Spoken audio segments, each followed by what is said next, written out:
ഒരു 7-8 വർഷം മുമ്പ് ഞാനൊരു മോഹനൻ വൈദ്യർ ഫാനായിരുന്നു. പുള്ളിക്കാരൻ ഈ സോഷ്യൽ മീഡിയയിലൊക്കെ പറയുന്ന പല കാര്യങ്ങളൊക്കെ ആദ്യം കേട്ടിട്ട് ഇത് ശരിയാണല്ലോ, നമ്മൾ കൂടുതലായിട്ട് പഠിക്കുന്നില്ല. പക്ഷേ ഞാൻ ഈ കേൾക്കുന്ന അതേപടി വിഴുങ്ങാതെ കുറച്ചു കാലം ഇത് വിശദമായിട്ട് പഠിച്ചപ്പോൾ എനിക്ക് തന്നെ ബോധ്യപ്പെട്ടു. എൻ്റെ ഒപ്പമുള്ള ആളുകൾ പിന്നെയും പുള്ളീനെ ഫോളോ ചെയ്യുമ്പോൾ പോലും ഞാനിത് തട്ടിപ്പാണെന്ന് അന്നേ മനസ്സിലാക്കിയിരുന്നു. പക്ഷെ കുറച്ച് നാൾ, ഒരു 3-4 മാസം പുള്ളിയുടെ പുറകെ പോയിരുന്നു. അപ്പം ഞാൻ നാട്ടിലുള്ള ചില ആളുകളോടൊക്കെ തീരെ പാടില്ലാതിരിക്കുന്ന അവരുടെ അടുത്ത് നിന്നിട്ട് പറയും, ഇന്ന ഒരു വൈദ്യനുണ്ട്, അവിടെ ചെന്ന് കഴിഞ്ഞാൽ ഇതുപോലെയൊന്നുമല്ല, തളർന്നു കിടക്കുന്നവർ വരെ ഓടിപ്പോകുന്നത് വീഡിയോയിൽ കാണാമെന്നൊക്കെ പറഞ്ഞിട്ട് ഞാനിങ്ങനെ പറയുമായിരുന്നു.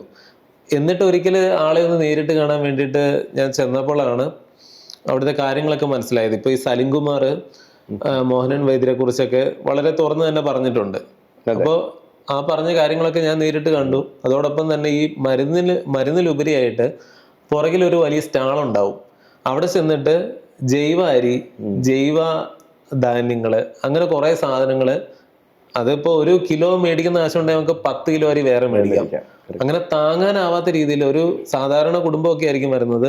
ഏറ്റവും കുറഞ്ഞത് അന്ന് ഒരു 6000-10000 രൂപയ്ക്കുള്ള സാധനങ്ങൾ മേടിപ്പിച്ചുകൊണ്ടാണ് അവർ വിട്ടിരുന്നത്.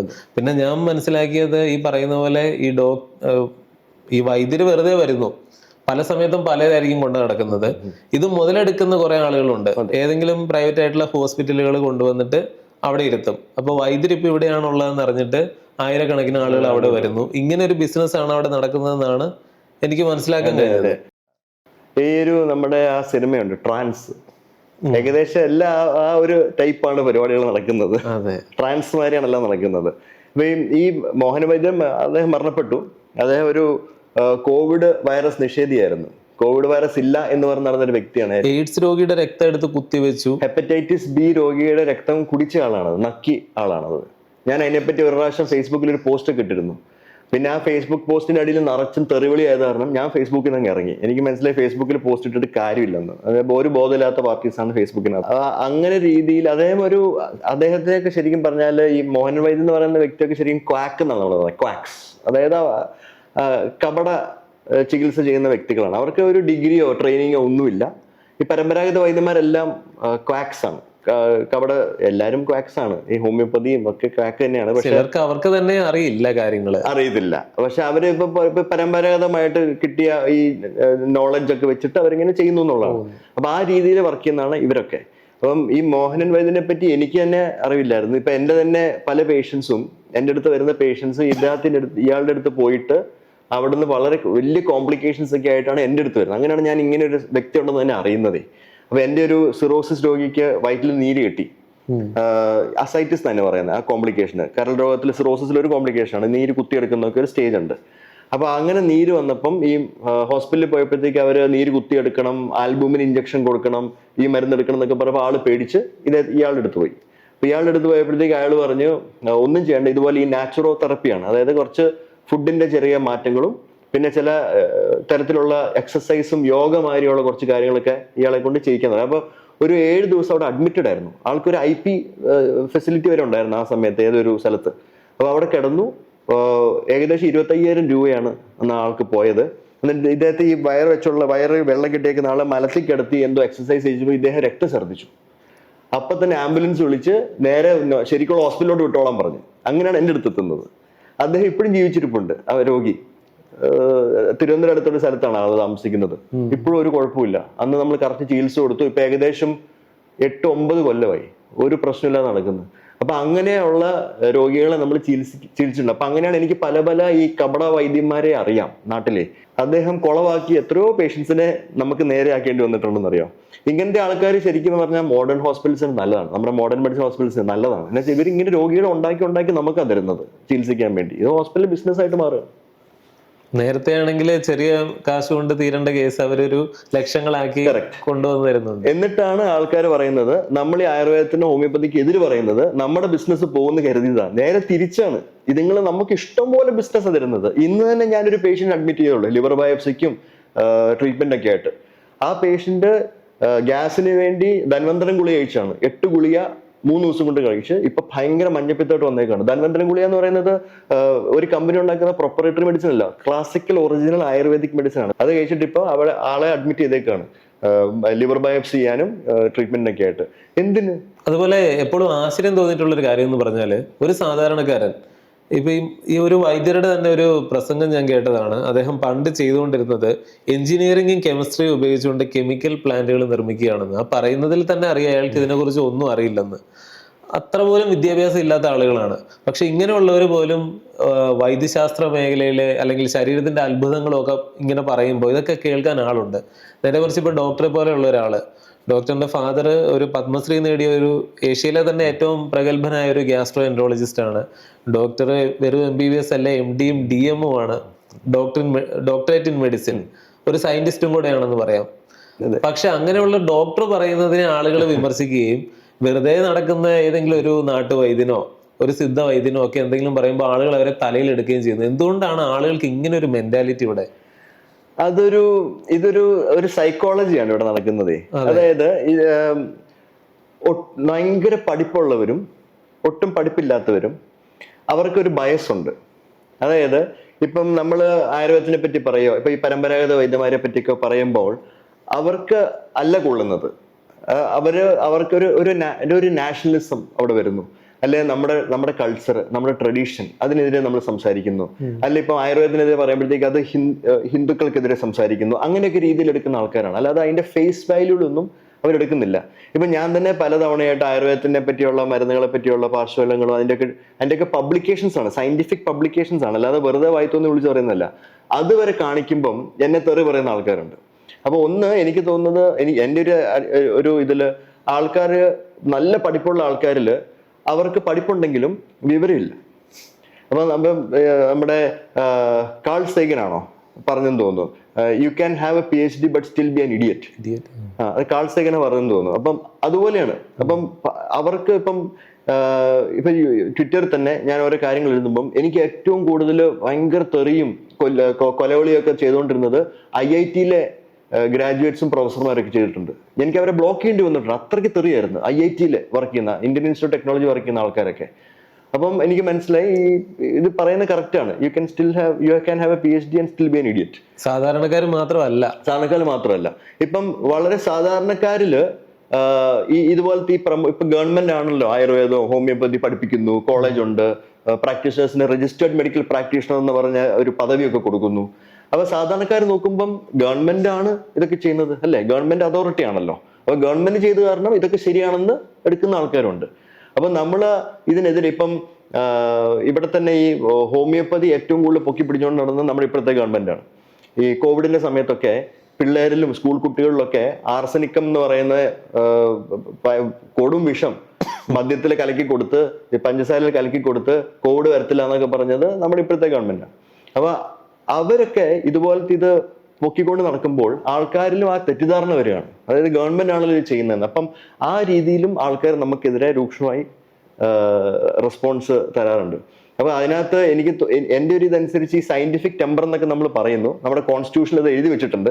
അത് പക്ഷെ എന്താണെന്നുള്ളത് 99% ആൾക്കാർക്ക് അറിയത്തില്ല. ഇതൊരു മതാധിപത്യ രാജ്യം തന്നെ. അതെ. അതുപോലെ ഈ കോവിഡിന്റെ കാര്യം പറഞ്ഞപ്പോ ഇപ്പൊ പൊതുവെ പരക്കുന്ന ഒരു കോൺസ്പിറസിയാണ് ഈ കോവിഡൊക്കെ വെറുതെ ആയിരുന്നു, അത് വെറും പനിയും ജലദോഷവും ആയിരുന്നു, അതിന്റെ പേരിൽ ആളുകൾ മുഴുവൻ വാക്സിൻ എടുപ്പിച്ചു, അത് ബിസിനസ് ആയിരുന്നു. അതുകൂടാതെ ഈ വാക്സിൻ എടുത്തുകൊണ്ടാണ് ഇപ്പോൾ യുവാക്കളൊക്കെ ആയിട്ടുള്ളവര്, ഇപ്പൊ ഞാൻ ഈയിടെ ഒരു വീഡിയോ ചെയ്തിരുന്നു, അതിൽ തന്നെ നമ്മൾ അതിൽ പറയുന്നുണ്ട് സയന്റിഫിക് ആയിട്ട് ഒരു എവിഡൻസും കിട്ടിയിട്ടില്ല. പക്ഷേ ആളുകൾ ഇപ്പോഴും ഫേസ്ബുക്കിലൊക്കെ പ്രചരിക്കുന്നതും മുഴുവനും യുവാക്കളെല്ലാം ഇങ്ങനെ പെട്ടെന്ന് കുഴഞ്ഞു വീഴുന്നു, ഇതെല്ലാം വാക്സിന്റെ ആണ്. ഈ കോവിഡ് സമയത്ത് കുറെ കാര്യങ്ങൾ സംഭവിച്ചിട്ടുണ്ട്. ശരിക്കും പറഞ്ഞാല് എനിക്ക് തോന്നുന്നു നമ്മൾ ആരും കാണാത്ത രീതിയിലൊരു സംഭവമായിരുന്നു കോവിഡ് എന്ന് പറയുന്നത്. സത്യത്തില് ഈ കോവിഡ് എന്ന് പറയുന്നത് പെട്ടെന്ന് ധൃതിയിലെടുത്ത ഒരു ലോകരാജ്യങ്ങളെല്ലാം കൂടെ എടുത്ത ഒരു തീരുമാനം തെറ്റിയതാണോ? കാരണം ഇത്രമാത്രം ലോകം മുഴുവൻ അങ്ങ് ലോക്ക്ഡൌൺ ചെയ്യേണ്ട ആവശ്യം ഇല്ലായിരുന്നു എന്ന് തോന്നിയിട്ടുണ്ടോ? അപ്പൊ കോവിഡിനകത്ത് പല പല തരത്തിലുള്ള കാര്യങ്ങൾ നമ്മൾ ചെയ്തല്ലോ. ഒന്ന് ലോക്ക്ഡൌൺസ്, ഒന്ന് വാക്സിൻസ്, പിന്നെ കുറെ കഴിയുമ്പോഴത്തേക്ക് ഇതിലുള്ള മരുന്നുകൾ. അപ്പൊ ഓരോ സ്റ്റെപ്പ് വൈസ് ആണ് കാര്യങ്ങൾ ചെയ്തത്. അപ്പം ആദ്യമേ തന്നെ കോവിഡ് വൈറസ് എന്ന് പറയുന്നത് ഒരു പുതിയ വൈറസാണ്. മനുഷ്യൻ ഇതുവരെയും ഫേസ് ചെയ്യാത്തൊരു വൈറസ് ആയിരുന്നു. അതാണ് അത് കുറെ പേരെ കൊന്നൊടുക്കിയത് ആദ്യമേ തന്നെ. അപ്പൊ അങ്ങനെ ഒരു സിറ്റുവേഷൻ വരുമ്പം നമ്മൾ ഈ ലോക്ക്ഡൌൺസും മാസ്കും അതൊക്കെ മാൻഡേറ്റ് ചെയ്യും. ഇത് പുതിയ കാര്യമൊന്നുമല്ല. വർഷങ്ങൾക്ക് മുമ്പ് പതിറ്റാണ്ടുകൾക്ക് മുമ്പ് ഇതുപോലത്തെ സിറ്റുവേഷൻ സ്പാനിഷ് ഫ്ലൂ ഒക്കെ വന്നപ്പോഴും ഇത് തന്നെയാണ് ചെയ്തത്. അപ്പൊ ചില സ്ഥലങ്ങളിലൊക്കെ ലോക്ക്ഡൌൺസ് യൂസ്ഫുൾ ആയിരുന്നു, ചില സ്ഥലങ്ങളിൽ ലോക്ക്ഡൌൺസ് കാരണം ആൾക്കാർക്ക് ബുദ്ധിമുട്ടുണ്ടാവും. ഈ ലോക്ക്ഡൌൺസ് കാരണം ബുദ്ധിമുട്ടുണ്ടായ ആൾക്കാർക്ക് ഈ ലോക്ക്ഡൌൺ കാരണം രക്ഷപ്പെട്ട ആൾക്കാരെ പറ്റി അറിവില്ല. അവർക്ക് അവരുടെ ബുദ്ധിമുട്ടുകളെ പറ്റിയേ പറയാനുള്ളൂ. അല്ലാതെ ഇതുകൊണ്ട് എത്ര പേര് രക്ഷപ്പെട്ടു, എത്രമാത്രം നമുക്ക് ആ സ്പ്രെഡ് കുറയ്ക്കാൻ പറ്റി, എത്ര ലൈഫ്സ് രക്ഷപ്പെട്ടു എന്നുള്ളത് ഇവർ കണക്കാക്കുന്നില്ല. അപ്പൊ അവർക്കൊരു പകുതി നോളജ് അല്ലെ പകുതി ഇൻഫർമേഷൻ അവിടെ ഉള്ളൂ. അതിട്ടാണ് അവർ ഈ തെറ്റിദ്ധാരണകൾ കൂട്ടി ഓരോന്നൊക്കെ പറയുന്നത്. അതുപോലെ തന്നെ വാക്സിൻസ് ഇത്രയും ഫാസ്റ്റ് ആയിട്ട്, ഇത്രയും ബ്യൂട്ടിഫുൾ ആയിട്ട്, ഇത്രയും പൈസ പെട്ടെന്ന് മുടക്കി, ഈ പൈസക്ക് മുടക്കിയത് ആരാണ്? ഈ ഗവൺമെന്റ്സും റിസർച്ച് ആൻഡ് ഡെവലപ്മെന്റ് നടത്തുന്ന ഈ വാക്സിൻ കമ്പനീസ് ആണ്. അത് സ്പെസിഫിക് ആയിട്ട് ഈ വാക്സിൻസ് ഉണ്ടാക്കുന്ന കമ്പനീസ്. ഈ mRNA ടെക്നോളജി ഒക്കെ ചടയെന്നാണ് അവരത് യൂസ് ചെയ്തത്. അത്രയും ചെയ്ത് ഇത്രയും പെട്ടെന്ന് അത് കൺട്രോളായി. എത്രയോ മില്യൺസ് ഓഫ് ലൈവ്സ് ആണ് കോവിഡ് വാക്സിൻസ് രക്ഷപ്പെടുത്തിയത്. പക്ഷെ ഇതിന്റെയൊക്കെ ഇപ്പം നമ്മൾ ആ സമയത്ത് നമുക്ക് ചെയ്യേണ്ടതായിട്ടുള്ള കാര്യങ്ങൾ നമ്മൾ ചെയ്തു. അപ്പൊ അത് കഴിഞ്ഞിട്ട് നമുക്ക് കുറച്ച് കാര്യങ്ങൾ മനസ്സിലായി. അപ്പൊ ഇന്ന കാര്യങ്ങളിൽ മാറ്റങ്ങൾ വരുത്തണം. അപ്പൊ നമ്മളിപ്പോ യൂസ് ചെയ്ത കോവിഷീൽഡ് വാക്സിൻ, ആസ്ട്രസെനക്കയുടെ വാക്സിൻ ഇപ്പൊ ആരും യൂസ് ചെയ്യുന്നില്ല. അവർക്ക് മനസ്സിലായി അതിനകത്ത് വളരെ റെയർ ആയിട്ട് ചില വ്യക്തികളിൽ ക്ലോട്ട്സ്, ഈ രക്തക്കൊഴലിൽ ബ്ലോക്ക് ഒക്കെ ഉണ്ടാവാന്നുള്ളതിന്റെ പഠനങ്ങൾ ഇപ്പോൾ വന്നിട്ടുണ്ട്, കുറെ നാൾ മുമ്പ് വന്നിട്ടുണ്ട്. അപ്പൊ അതോടെ ആ വാക്സിൻ ഒഴിവാക്കി. ഇപ്പൊ പുതിയ വാക്സിനാണ് നോവോവാക്സ്, പുതിയ വാക്സിനാണ്, വേരിയൻസിനെതിരെയുള്ള വാക്സിനാണ് ഇപ്പോൾ വന്നേക്കുന്നത്.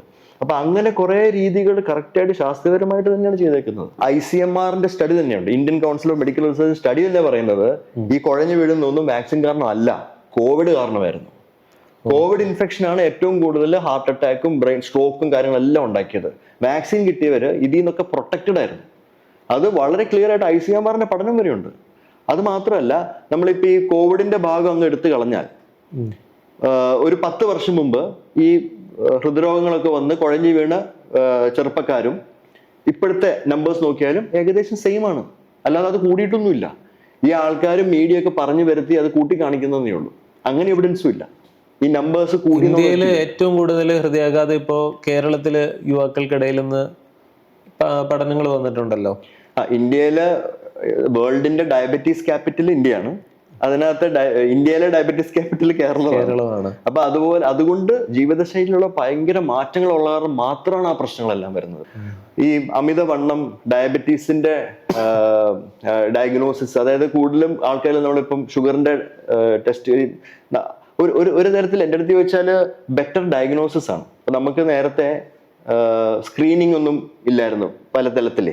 ഇപ്പൊ നല്ല സ്ക്രീനിങ് പ്രോട്ടോകോൾസും ഏർലി ഡയഗ്നോസ് ഒക്കെ ചെയ്യുന്ന കാരണമാണ് ഇപ്പൊ ഇങ്ങനത്തെ അസുഖങ്ങൾ കൂടുതലും നമ്മളിൽ ഉണ്ടെന്നൊക്കെയാണ് നമ്മളിപ്പോ ഒരു ധാരണ. അല്ലാതെ പണ്ട് ഈ അസുഖം കുറവും ഇപ്പൊ അസുഖം കൂടുതലും അല്ല. നമുക്ക് ഒരേ ലെവലിൽ അസുഖങ്ങളുണ്ട്, ഇപ്പൊ നമ്മൾ നേരത്തെ കണ്ടുപിടിക്കുന്നു എന്നുള്ളതാണ്. അങ്ങനെയാണ് ഈ നമ്പർ കൂടുന്നത്. ഈ ഹോമിയോപ്പതി ഒക്കെ തുടങ്ങി വെച്ച അല്ലെങ്കിൽ കണ്ടുപിടിച്ച രാജ്യങ്ങൾ പോലും, ജർമ്മനി ആണെങ്കിലും അല്ലെങ്കിൽ യൂറോപ്പിലെ പല രാജ്യങ്ങളും ഒന്നെങ്കിൽ അത് ബാൻ ചെയ്തിരിക്കുന്നു, അല്ലെങ്കിൽ അവിടെ ഇൻഷുറൻസ് ഇനി ഇതിനില്ല എന്ന് പറയുന്നു. അങ്ങനെ പല രീതിയിലും ജനങ്ങളെ നിരുത്സാഹപ്പെടുത്തുകയാണ്. പക്ഷേ ഇന്ന് ഏറ്റവും അധികം ഹോമിയോപ്പതി ഉള്ളത് ഇന്ത്യയിലാണ്. ക്ലിനിക്കുകളാണെങ്കിലും ഗവൺമെന്റ് അടിസ്ഥാനത്തിൽ തന്നെ ഇതിവിടെ നടത്തുന്നു. എന്തുകൊണ്ടായിരിക്കും നമ്മുടെ നാടിപ്പോഴും ഇങ്ങനെ? എന്തുകൊണ്ടാണ് ഈ ഹോമിയോപ്പതി സയന്റിഫിക് ആയിട്ട് അതിന് അടിസ്ഥാനമൊന്നും ഇല്ല എന്ന് പറയാനുള്ള കാരണം? അല്ലെങ്കിൽ സാധാരണക്കാർക്ക് അതൊന്നും മനസ്സിലാവുന്ന രീതിയിൽ? അതായത് ഹോമിയോപ്പതി ഉണ്ടായത്, അത് ഡിസ്കവർ ചെയ്ത സമയം ലൈറ്റ് ബൾബ് പോലും കണ്ടുപിടിക്കാത്തൊരു സമയത്തായിരുന്നു.